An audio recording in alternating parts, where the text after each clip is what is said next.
রান্নার ভুল পদ্ধতি ও মিলে পলিশের কারণে প্রতি বছর দেশে 1,20,00,000 টন চাল অপচয় হচ্ছে, যার অর্থমূল্য 60,000 কোটি টাকারও বেশি। এটি রোধ করা গেলে ঘাটতি মিটিয়ে প্রতি বছর বিপুল পরিমাণ চাল রপ্তানি করা সম্ভব। এক গবেষণায় উঠে এসেছে এ তথ্য। বিস্তারিত মাইনুল শোভনের রিপোর্টে। কৃষকদের ঘাম, শ্রম আর উন্নত জাতের ধান আবাদের ফলে প্রতি বছর দেশে গড়ে উৎপাদন হচ্ছে 3.5 কোটি থেকে 4 কোটি মেট্রিক টন চাল। এ থেকেই আসে 17 কোটিরও বেশি মানুষের খাদ্যের সিংহভাগ যোগান। চালের এ বিপুল উৎপাদনের বিপরীতে রয়েছে হতাশার বাস্তবতা। খাদ্যশস্যের অপচয় নিয়ে দীর্ঘদিন ধরেই গবেষণা করা utilising rice for disease control and প্রিভেনশনের সাম্প্রতিক গবেষণা রয়েছে এর কিছু চিত্র।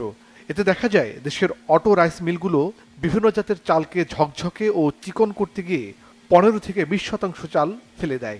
এতে কেবল অপচয় নয়, হারায় চালের পুষ্টিগুণও, বাড়ে স্বাস্থ্য ঝুঁকি। 3-4টা লেভেলের চালটা আপনার এখন মিলিংয়ে করা হয়, পাস করে। তো এই পলিশের মধ্য দিয়ে যেটা হয় 15% চাল অ্যাভারেজে চলে যাচ্ছে, এবং সেইখানে তো সবচেয়ে ড্রাস্টিক্যালি আপনার অপচয় হয়ে যাচ্ছে ব্রান অংশটা, চালের উপরের যে ব্রান অংশটা, যেটা সবচেয়ে বেশি আমাদের দরকার আমাদের শরীরের জন্য, সেটা চলে যাচ্ছে। তো ওই একই জিনিস নিউট্রিশনালি আমরা লস করতেছি, আর অর্থনৈতিকভাবে সেখানেও 15% চলে যাচ্ছে। অসচেতনতা বা অজ্ঞতার কারণেও চাল অপচয় হয় রান্নার পদ্ধতিগত কারণে। গবেষণা বলছে ভাতের মাড়ের সাথে নাজিরশাল চালে অপচয় হয় 17.64%, পারিতে 15.66, লতায় 15.78, মিনিকেটে 22, পাইজামে 13.33 এবং BR-28 অপচয় হয় প্রায় 14%।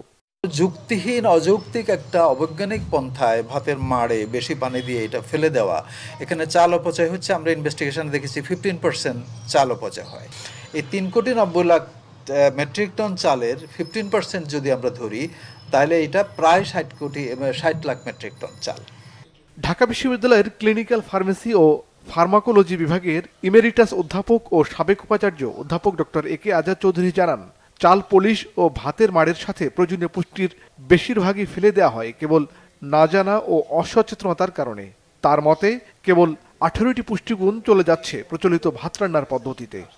আমাদের যা নিউট্রিশনাল রিকোয়ারমেন্ট সেটা কিন্তু চালের থেকেই আসা উচিত এবং আসে, কিন্তু যেই পদ্ধতিতে আমরা রাইসটাকে রিকুক করা হয় তাতে দেখা যায় অনেক পানি দিয়ে অনেক বয়েল করার পরে ভাতের মাড়টা ফেলে দিলেন।